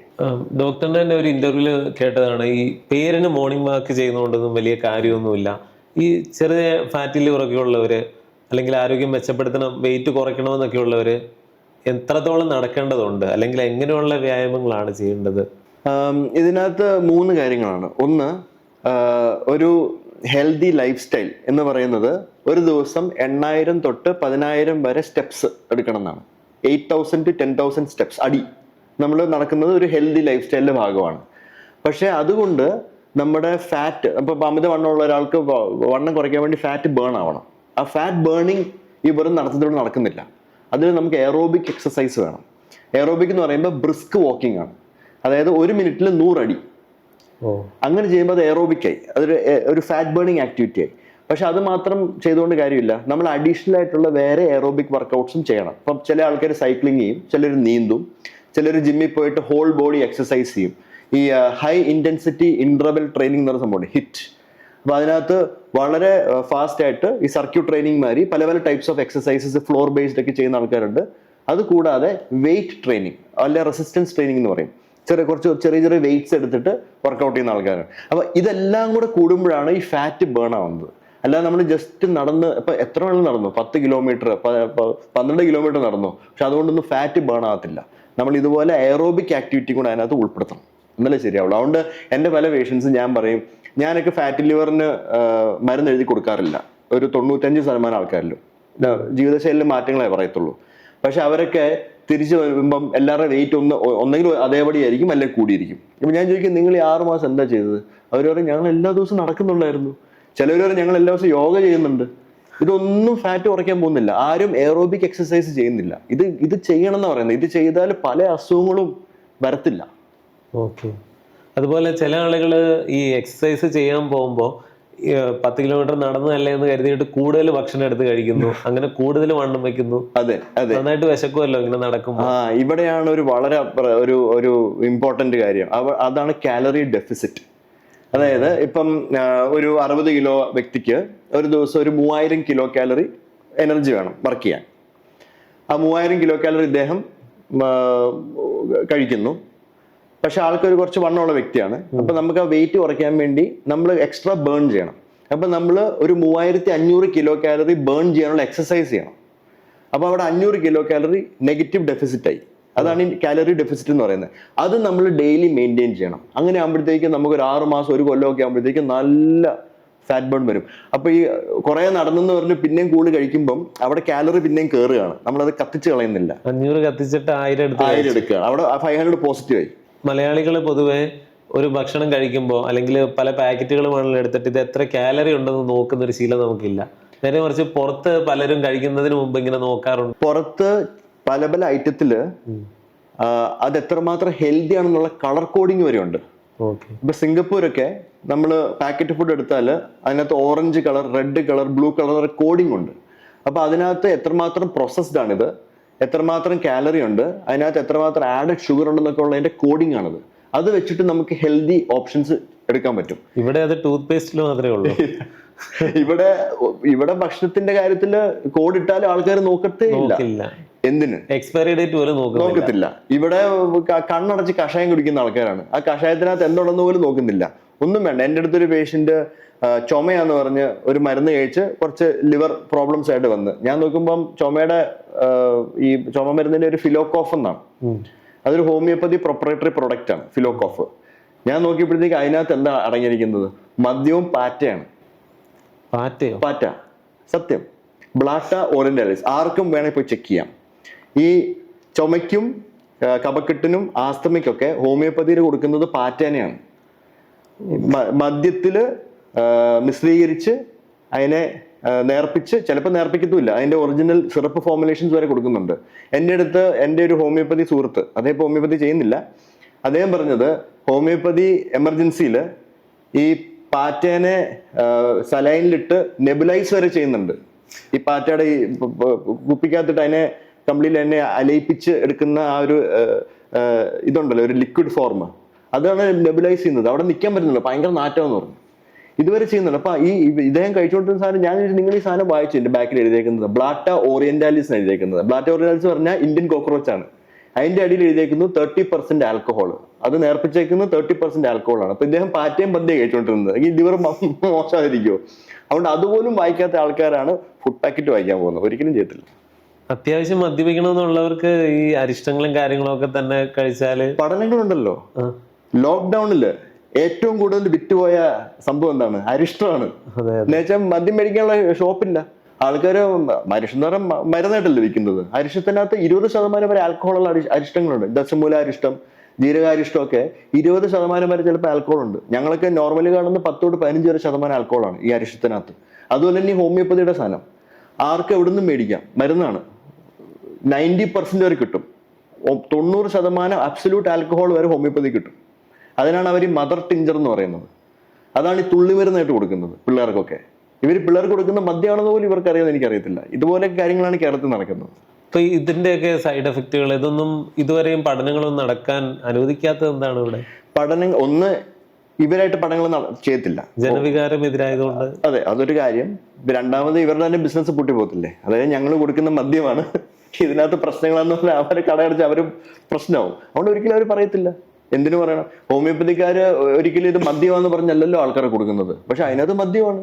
ഏത് ഹോമിയോപ്പതി ഇത് എടുത്തേക്കും ചിലപ്പോൾ ഒന്നെങ്കിൽ പഞ്ചസാര ഉള്ളതായിരിക്കും, അല്ലെങ്കിൽ മിൽക്ക് ഷുഗർ ആയിരിക്കും, ലാക്ടോസ്, അല്ലെ ആൽക്കഹോൾ ആണത്, പ്യൂർ ആൽക്കഹോൾ. ഈ മദർ ടിഞ്ചറും നേർപ്പിക്ക ഈ തുള്ളിമരുന്നിട്ട് കൊടുക്കുന്നതിന്റെ ബാക്കിൽ ഒന്ന് വായിച്ചു നോക്കിയാൽ മതി. 60, 70, 90% ആൽക്കഹോളാണ്. ഇപ്പോൾ ചൈനയിൽ പുതിയൊരു വൈറസ് വരുന്നു. അപ്പോൾ ലോകം മുഴുവൻ, ഇന്ത്യയിലും ഒക്കെ ഇനി വീണ്ടും ഒരു ലോക്ക്ഡൗൺ ഒക്കെ വരുമോ, പഴയതുപോലെ പ്രശ്നങ്ങൾ വരുമോ എന്നൊക്കെയുള്ളൊരു ആശങ്ക. അതിനെക്കുറിച്ച് ഡോക്ടർ എന്ത് പറയുന്നു? ചൈനയിൽ ഈ വൈറസ് എന്ന് പറയുന്ന വൈറസ് HMPV, അതായത് ഹ്യൂമൻ മെറ്റാന്യൂമോ വൈറസ് എന്ന് പറയുന്ന വൈറസ് പുതിയ വൈറസ് അല്ല. അത് 2001 നെതർലൻഡ്സിൽ കണ്ടുപിടിച്ച വൈറസാണ്. അത് എല്ലാ സീസൺസും ഈ പറയുന്ന പോലെയുള്ള ഈ മഴക്കാലം മാറി ഈ ചൂടുകാലം വരുന്ന സീസൺസിൽ എല്ലാവരിലും ഈ ചുമയും ജലദോഷവും പനിയും ഉണ്ടാക്കുന്ന വൈറസാണത്. നമുക്ക് ഓൾറെഡി അറിയാവുന്ന വൈറസാണ്. ഇതിപ്പോ ചൈനയിൽ ഇതിനെപ്പറ്റി കുറെ കണ്ടെന്ന് പറഞ്ഞ് കുറെ പേഷ്യൻസ് വന്നെന്നൊക്കെ പറഞ്ഞ് മീഡിയ ഒരു പ്രൊപ്പഗാൻഡ മാതിരി ഇറക്കിയ ഒരു വലിയൊരു തെറ്റിദ്ധാരണയാണ് ഈ സംഭവം. അത് വളരെ എന്താ പറയുന്നത്, സേഫ് എന്ന് ഞാൻ പറയുന്നില്ല. ചെറിയ പിള്ളേരിലും ഈ ഇമ്മ്യൂൺ പവർ കുറവായിട്ടുള്ള വ്യക്തികളിലും വളരെ പ്രായമുള്ളവരിലൊക്കെ ഇത് ചിലപ്പോൾ സിവിയർ ന്യൂമോണിയ ഉണ്ടാക്കാം ഈ വൈറസേ. പക്ഷെ കോവിഡിനെ പോലൊന്നും അല്ല. നമുക്ക് ഓൾറെഡി അറിയാവുന്ന വൈറസ് നമ്മളുടെ ഇടയിലുള്ള ഒരു വൈറസാണ്. അതുകൊണ്ട് ഈ കോവിഡിനെ പോലൊരു ലോക്ക്ഡൌണോ പ്രശ്നങ്ങളോ ഒന്നും വരാൻ പോകുന്നില്ല. അത് വന്ന് തട്ടി അതങ്ങ് പോയിക്കോളും, അത്രേ ഉള്ളൂ. ആശങ്കകൾക്കൊന്നും വകയില്ല. ഒന്നുമില്ല. ഈ പത്രക്കാരുണ്ടാക്കുന്ന ആശങ്കയല്ലാതെ വേറെ ആശങ്കയൊന്നും വകയില്ല. അതുപോലെ പൊതുവെ കേൾക്കുന്ന ഒരു കാര്യമാണ് 5 വെളുത്ത വിഷങ്ങൾ: പഞ്ചസാര, പാല്, മൈദ, പച്ചരി, ഉപ്പ്. അപ്പൊ ഈ 5 വെളുത്ത വിഷയങ്ങൾ ഒഴിവാക്കി കഴിഞ്ഞാൽ നമുക്ക് ആരോഗ്യപരമായിട്ട് വലിയ പ്രശ്നങ്ങളൊന്നും ഉണ്ടാകില്ല എന്ന് പറയാറുണ്ട്. അതിൽ പ്രത്യേകിച്ച് ഈ പഞ്ചസാര പോലെയുള്ള കാര്യങ്ങളൊക്കെ ചിന്തിക്കുമ്പോൾ ഇതിൽ എത്രത്തോളം ശരിയുണ്ട്? ഒന്ന്, നമ്മൾ ഇതിനെയൊക്കെ വിഷം എന്ന് പറയുന്നത് തെറ്റാണ്. 2, നമ്മൾ ഇതിനെല്ലാം ഒഴിവാക്കണം എന്ന് പറയുന്നത് തെറ്റാണ്. പഞ്ചസാര, അതായത് സൂക്രോസ്, നമ്മുടെ ശരീരത്തിൽ ബ്രെയിൻ വർക്ക് ചെയ്യുന്നത് ഗ്ലൂക്കോസ് ആണ്. അതിന് ഗ്ലൂക്കോസ് ഇല്ലാതെ ബ്രെയിൻ വർക്ക് ചെയ്യത്തില്ല. കണ്ടിന്യൂസ് ഗ്ലൂക്കോസ് വേണം. അപ്പൊ നമ്മൾ ഈ പഞ്ചസാരയും മധുരവും എല്ലാം ഒഴിവാക്കുമെന്ന് പറഞ്ഞാൽ നമ്മുടെ ബോഡിക്ക് കറക്റ്റായിട്ട് പ്രവർത്തിക്കാൻ പറ്റത്തില്ല. അതുകൊണ്ട് നമുക്കൊക്കെ ഒരു ഇന്ത്യൻ പൗരൻ അല്ലെങ്കിൽ ഒരു ഇന്ത്യൻ സ്ത്രീയില് ഇത്രയും വെയിറ്റ് ഉള്ളവർ, വെയിറ്റ് ബേസ്ഡ് ആണ്, ഇത്രയും വെയിറ്റ് ഉള്ളവരിൽ ഇത്ര ഏജ് ഉള്ളവരിലൊക്കെ ഇത്രമാത്രം പഞ്ചസാര ഉപയോഗിക്കാവുന്നുള്ളതിന്റെ നമ്മുടെ നാഷണൽ ന്യൂട്രീഷണൽ ഗൈഡ് ലൈൻസ് ഉണ്ട്. ICMR ഇറക്കിയേക്കുന്നതാണ്. നാഷണൽ ന്യൂട്രീഷൻ ഫൗണ്ടേഷൻ എന്ന് തോന്നുന്നു അതിന്റെ പേര്. ICMR അടി വരുന്ന ഒരു വലിയൊരു സ്ഥാപനമാണ്. അവര് ഒരു ഇന്ത്യൻ പൗരന് അല്ലെങ്കിൽ ഒരു ഇന്ത്യൻ സ്ത്രീക്ക് എത്രമാത്രം ഷുഗർ ഒരാഴ്ച കഴിക്കാമെന്നുള്ളതിന്റെ മാനദണ്ഡങ്ങളുണ്ട്. അത് നമ്മൾ ഫോളോ ചെയ്യണം. അത് ഫോളോ ചെയ്താൽ മതി. ഇതെന്ത് അമിതമായാലും പ്രശ്നമാണ്. ഇപ്പൊ നമ്മള് ഓവറായിട്ട് ബേക്കറി ഐറ്റംസ് കഴിക്കുന്നു, ഷുഗർ ഐറ്റംസ് കഴിക്കുന്നു, അങ്ങനെയൊക്കെ ഉള്ളപ്പോഴത്തേക്ക് അത് ഒരു എക്സസൈസോ ഒരു സാധാരണ രീതിയിൽ വർക്ക് ചെയ്യുന്ന ഒരാൾക്ക് എക്സസൈസ് ഒന്നും ഇല്ലാതെ വർക്ക് ചെയ്യുന്ന ആൾക്കാർക്ക് അതൊക്കെ ബുദ്ധിമുട്ടായി മാറുകയാണ്. അതിനകത്ത് അമിതവണ്ണം വരുന്നു, വേറെ അസുഖങ്ങളൊക്കെ വരുന്നു. അതുപോലെ തന്നെയാണ് അരി. റൈസ് ഒഴിവാക്കേണ്ട ആവശ്യമേ ഇല്ല. എല്ലാവർക്കും അതിൻ്റെതായിട്ടുള്ള ഈ കാർബോഹൈഡ്രേറ്റ്സിന്റെ ഭാഗമായിട്ട് ഒരാൾക്ക് ഇന്ന വണ്ണമുള്ള ആൾക്ക് ഇത്ര ഏജ് ഗ്രൂപ്പിൽ ഇത്രമാത്രം റൈസ് കഴിക്കാം എന്നുള്ളതിന്റെ ഒരു ഗൈഡ് ലൈൻ വെച്ചിട്ട് അത് കഴിക്കാം. ഇന്ന് ഒരു ശരാശരി മലയാളി കഴിക്കുന്ന ചോറ് കൂടുതലാണെന്ന് പറയുന്നുണ്ടല്ലോ. കൂടുതലാണ്. രാവിലെ ഉച്ചയ്ക്കും വൈകുന്നേരവും ചോറ് കഴിക്കുന്ന ആൾക്കാരുണ്ട്. അത് പാടില്ല. നമ്മൾ എപ്പോഴും ധാന്യങ്ങൾ മാറി കഴിക്കണം. അതായത് വൈകുന്നേരം ഗോതമ്പ്, ഇടയ്ക്ക് മില്ലറ്റ്, രാഗി, ഇതൊക്കെ യൂസ് ചെയ്യണം. അപ്പൊ മൾട്ടി ഗ്രെയിൻസ് യൂസ് ചെയ്യുമ്പോൾ നമുക്ക് അതിൻ്റെതായിട്ടുള്ള ഗുണങ്ങൾ കൂടുതൽ കിട്ടത്തേ ഉള്ളൂ. അപ്പം ഈ ഉച്ചയ്ക്കൊക്കെ ചോറ് കഴിച്ചിട്ട് പിന്നെ രാത്രി ചോറ് കഴിക്കുന്ന ആൾക്കാരുണ്ട്, പിന്നെ അടുത്ത ദിവസം പഴങ്കഞ്ഞി കഴിക്കുന്ന ആൾക്കാരുണ്ട്. ഇവരൊക്കെ നന്നായിട്ട് അധ്വാനിക്കുന്നത്, അതായത് എക്സസൈസ്, അധ്വാനം എന്ന് പറഞ്ഞാൽ ജോലിയുടെ അധ്വാനമല്ല, പ്രോപ്പറായിട്ട് നമ്മുടെ ആരോഗ്യപരമായ ഭയങ്കര എയറോബിക് എക്സസൈസ് നന്നായിട്ട് വർക്കൗട്ട് ചെയ്യുന്ന ആൾക്കാരൊക്കെയാണെങ്കിൽ കുഴപ്പമില്ല, അതൊക്കെ കത്തിച്ച് കളഞ്ഞോളും. എക്സ്ട്രാ ബേണിംഗ് ഫാറ്റ് ഒന്നും വരുന്നില്ല അവിടെ. പക്ഷെ നമ്മളുടെ ഒരു ഭൂരിഭാഗം ആൾക്കാർ അങ്ങനെ എക്സസൈസ് ഒന്നും ചെയ്യാത്ത വ്യക്തികളാണ്. അപ്പൊ അങ്ങനെയുള്ളപ്പോഴത്തേക്ക് ഇതൊക്കെ കൂടുതൽ പ്രശ്നമാവും. അപ്പൊ ഈ 3 നേരം ചോറ് കഴിക്കുന്ന ഒട്ടും നല്ലതാണ്. നമ്മുടെ ബ്രേക്ക്ഫാസ്റ്റ് ശരിയല്ലല്ലോ. പുട്ട് രാവിലെ അത് റൈസാണ്, അല്ല ദോശ, ഇതൊക്കെ. പിന്നെ ഉച്ചയ്ക്ക് ചോറ്, പിന്നെ വൈകുന്നേരം കഞ്ഞി, ഇതെല്ലാം റൈസ് ഐറ്റംസ്. അത് ഒഴിവാക്കണം എന്ന് പറയാം. എല്ലാം കാർബോഹൈഡ്രേറ്റ് ആണ്. അതിനകത്ത് പ്രോട്ടീൻ വേണം, നമുക്ക് ഫാറ്റ് വേണം, നമുക്ക് എല്ലാം വേണം. ഒരു ഹ്യൂമൻ ബോഡിക്ക് വർക്ക് ചെയ്യാൻ പ്രോട്ടീൻസും ഫാറ്റ്സും കാർബോഹൈഡ്രേറ്റ്സും മിനറൽസും പല വൈറ്റമിൻസും ഒക്കെ വേണം. ഇതിനൊക്കെ നമ്മൾ സപ്ലിമെന്റ് എടുക്കേണ്ടതൊന്നും ആവശ്യമില്ല. സിമ്പിൾ ആയിട്ടുള്ള ഈ പറയുന്ന ഈ ICMRന്റെ ന്യൂട്രീഷണൽ ഗൈഡ് ലൈൻസ് 2024 ഇറങ്ങിയേക്കുന്നതാണ്, ലേറ്റസ്റ്റ് ആണ്. അത് മാത്രം ഒന്ന് വായിച്ച്, എല്ലാവരും വായിക്കേണ്ട ഒരു ഡോക്യുമെന്റ് ആണ് അത്. വായിച്ച് അതനുസരിച്ച് ഫുഡ് കഴിച്ചാൽ ഒരു കുഴപ്പമില്ല. അപ്പൊ ഈ ചോറിന് പകരം നമുക്ക് എടുക്കാൻ പറ്റുന്ന, ചോറ് കുറച്ചിട്ട് ചോറിന് പകരമായിട്ട് കഴിക്കാൻ പറ്റുന്ന ഒരു എല്ലാ തരത്തിലും എല്ലാ ധാന്യങ്ങളിലും അതിൻ്റെതായ ഗുണങ്ങളുണ്ട്, ദോഷങ്ങളുണ്ട്. ഇപ്പം ചോറിന് പകരമായിട്ട് ഇതാണ് ഹെൽത്തിയർ ദാൻ റൈസ് എന്ന് പറയാൻ നമുക്കൊരു സംഭവം ഇല്ല. ഇപ്പൊ ചോറ് ഒട്ടും കഴിക്കാത്ത ആൾക്കാരുണ്ട്. ഞാനൊക്കെ ചോറ് കഴിക്കുന്നത് ആഴ്ചയിൽ 1 കിലോ 2 നേരമൊക്കെയാണ്. അല്ലാത്തപ്പോൾ ഞാൻ കഴിക്കാറില്ല. എനിക്ക് ഇത്ര താല്പര്യമില്ലാത്തവരാണ്. പക്ഷെ ചോറ് ഭയങ്കര ഇഷ്ടമുള്ള ആൾക്കാരുണ്ട്. അതുകൊണ്ട് നമ്മൾ ഈ ചോറ് മാറ്റിയിട്ട് ഗോതമ്പ് കഴിച്ചാൽ കുറെ കൂടെ ഹെൽത്തി ആണെന്ന് പറയുന്നത് തെറ്റാണ്. അതുപോലെ തന്നെയാണ് ഈ മൈദ. അതും എല്ലാവർക്കും പൊറോട്ടയ്ക്കെതിരെ എന്തോ ഒരു പ്രശ്നമുണ്ട്. പൊറോട്ട കഴിക്കുമ്പോഴാണ് ഈ പ്രശ്നങ്ങളെല്ലാം. പക്ഷെ നാന്, ബട്ടൂര ഇതെല്ലാം മൈദയാണ്. അതിനെപ്പറ്റി ആരൊന്നും പറയുന്നില്ല. എന്തോരം ആൾക്കാർ കേക്ക് കഴിക്കുന്നത് അതൊക്കെ മൈദയാണ്. ഓൾ പർപ്പസ് ഫ്ലവർ എന്ന് പറയുന്ന സാധനമാണ് മൈദ. ബേക്കറി പ്രോഡക്ട്സ് എല്ലാം മൈദയാണ്. അതിനെപ്പറ്റി ആരും മിണ്ടില്ല. ഈ കേരള പൊറോട്ട കഴിച്ച് എല്ലാവർക്കും ഹൃദയാഘാതം വരുന്നൊക്കെയാണ് ആൾക്കാർ പറയുന്നത്. അപ്പം മൈദയൊക്കെ കഴിക്കാം. പക്ഷെ ഇതെല്ലാം കഴിക്കുന്നതിന് നമുക്ക് ഒരു വ്യക്തിക്ക് ഇപ്പൊ ഒരു 60 കിലോ ഉള്ള ഒരു 45 വയസ്സുകാരന് ഒരു ദിവസം ഇത്രമാത്രം കാലറീസ് വേണം. ആ കാലറീസിൽ ഇത്രമാത്രം കാർബോഹൈഡ്രേറ്റ് ആയിരിക്കണം, ഇത്രയും ഫാറ്റ് ആയിരിക്കണം, ഇത്രയും ഇതായിരിക്കണം, ഈ പ്രോട്ടീൻസ് ആയിരിക്കണം. അപ്പൊ ആ രീതിയിൽ നമ്മൾ കഴിച്ചാൽ ഒരു കുഴപ്പമില്ല. അപ്പൊ അതിനകത്ത് നമുക്ക് പല പല ടൈപ്സ് ഓഫ് ഫുഡും പല പല ടൈപ്സ് ഓഫ് ഓയിൽസും ധാന്യങ്ങളൊക്കെ യൂസ് ചെയ്യാം. അതിൻ്റെതായ ഗുണങ്ങൾ കിട്ടത്തുള്ളൂ. അല്ലാതെ ഒന്നും ഒഴിവാക്കാൻ ആരും പറയുന്നില്ല. ഒന്നും ഒഴിവാക്കേണ്ടതായിട്ടില്ല. ഈ മൈദയില് ഈ അലോക്സാൻ എന്നൊക്കെ പറയുന്നത് കെമിക്കൽ ചേർക്കുന്നുണ്ട്, അതുകൊണ്ട് ഇത് വളരെ മോശമാണ്, ഇങ്ങനെ ഒരു കോൺസ്പിറസി ഉണ്ടല്ലോ. അപ്പോ അല്ലെങ്കിൽ പ്യുവർ ആയിട്ടുള്ള മൈദ കിട്ടും, അങ്ങനെ എന്തെങ്കിലും ഉണ്ടോ? ഇല്ല, ഒന്നും. ഇതൊക്കെ ആൾക്കാർ വെറുതെ പറയുന്നതാണ്. ഈ അലോക്സാൻ എന്നൊക്കെ പറയാൻ അതിന്റെ ഒരു ബൈ പ്രോഡക്റ്റ് ആയിട്ട് വരുന്നതാണ്. അത് ഇതുവരെയും പ്രശ്നങ്ങൾ ഉണ്ടാക്കിയതായിട്ടുള്ള ഒരു പഠനങ്ങളും ഇല്ല. അത് ഞാൻ തന്നെ ഒരിക്കലും ഇത് ഇങ്ങനെ കാര്യമായിട്ട് നമ്മുടേതായ രീതിയിൽ പഠിച്ചപ്പോ ഇത് എലികളിൽ പ്രശ്നം ഉണ്ടാക്കുന്നുണ്ട്, മനുഷ്യരിലില്ല, അങ്ങനെ ഒരു പഠനമൊക്കെ. അതെ. ഇപ്പം എലികളില് ഇപ്പൊ അതുപോലെ തന്നെയാണ് ആർട്ടിഫിഷ്യൽ സ്വീറ്റ്നർ. നമ്മൾ ഈ സൂക്കർലോസ്, ആസ്പർട്ടൈം എന്നൊക്കെ പറഞ്ഞ് ഡയറ്റ് കോക്കിനകത്തൊക്കെ ഉണ്ടല്ലോ. ഇപ്പൊ ഷുഗർ ഇല്ല, ഷുഗർ സബ്സ്റ്റിറ്റ്യൂട്ട് ആണത്. നാച്ചുറ എന്നൊക്കെ പറഞ്ഞ സ്വീറ്റ്നസ്, ആർട്ടിഫിഷ്യൽ സ്വീറ്റ്നസ് ഉണ്ട്. അത് എലികളിൽ കൊടുത്തിട്ട് അതും കൊടുക്കുന്നത് മനുഷ്യൻ കഴിക്കുന്നതിന് 10,000 തവണ കൂടുതൽ ഡോസാണ് കൊടുക്കുന്നത്. അതുകൊണ്ട് എലികളിലുള്ള DNA നശിഞ്ഞു പോയെന്ന് പറഞ്ഞ് മനുഷ്യരിൽ കൊടുത്താൽ ക്യാൻസർ വരുമെന്ന് പറഞ്ഞ് നടക്കുന്ന ആൾക്കാരുണ്ട്. പക്ഷെ ഇതുവരെ മനുഷ്യരിൽ ഇത് ക്യാൻസർ ഉണ്ടാക്കിയെന്നോ ബുദ്ധിമുട്ടുണ്ടാക്കിയെന്നോ ഒരു പഠനങ്ങളും ഇല്ല. ഈ പഞ്ചസാര ഇല്ലേ, ഇത് നമുക്ക് നാച്ചുറലായിട്ട് ലഭിക്കുന്ന മധുരങ്ങള് അല്ലാതെ പഞ്ചസാര തന്നെ കഴിക്കുന്നതുകൊണ്ട് എന്തെങ്കിലും പ്രശ്നങ്ങളുണ്ടോ? ഇപ്പോൾ എനിക്കിപ്പോൾ ഫാറ്റ് ലിവർ ഗ്രേഡ് 1 ഉള്ള ഒരാളാണെങ്കിൽ ഇപ്പൊ പഞ്ചസാര ഞാൻ ഒഴിവാക്കുകയാണ്, അപ്പോൾ അത് വ്യത്യാസം വരുമോ? ഈ പഞ്ചസാര ഒഴിവാക്കിയത് കൊണ്ട് മാത്രം നമ്മുടെ ഫാറ്റി ലിവർ മാറണമെന്നില്ല. നമ്മുടെ ഫാറ്റി ലിവറിന് കാരണം എന്താണെന്നുള്ളത് നമ്മൾ അറിഞ്ഞിരിക്കണം. അമിതവണ്ണമാണോ, ഫിസിക്കൽ എക്സസൈസ് ഇല്ലാത്ത കാരണമാണോ? ഒന്നും വേണ്ട. വളരെ മോശമായ ഉറക്കം ഫാറ്റ് ലിവർ ഉണ്ടാക്കും. നല്ല സ്ലീപ്പ് ആകുമ്പോഴത്തേക്ക്, നന്നായിട്ട് ഉറങ്ങുമ്പോഴത്തേക്ക് ഫാറ്റ് ലിവർ മാറുന്ന ഘട്ടങ്ങളുണ്ട്. ഷുഗറിന്റെ അസുഖമുണ്ടോ, തൈറോയിഡിന്റെ അസുഖമുണ്ടോ, മദ്യപാനമുണ്ടോ, ഇതെല്ലാം നോക്കിയിട്ടാണ് നമ്മൾ ഫാറ്റ് ലിവറിന് ചികിത്സ പറയുന്നത്. അതുകൊണ്ട് ജസ്റ്റ് പഞ്ചസാര മാത്രം നിർത്തിയിട്ട് നമ്മുടെ ഷുഗറും കൺട്രോൾ ചെയ്യാതെ എക്സസൈസും ചെയ്യാതെ മദ്യപിച്ചുകൊണ്ടിരുന്നാൽ ഫാറ്റ് ലിവർ മാറില്ല.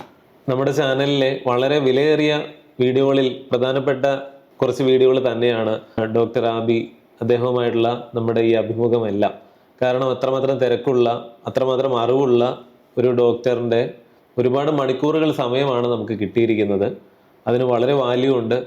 ഇത്രയധികം സമയം നമ്മളോടൊപ്പം ചെലവഴിക്കാൻ മനസ്സ് കാണിച്ച ഡോക്ടർ ആബി ഫിലിപ്പിന് എൻ്റെ പേരിലും പ്രേക്ഷകരുടെ പേരിലും ഹൃദയം നിറഞ്ഞ നന്ദി അറിയിച്ചുകൊള്ളുന്നു. Thank you very much.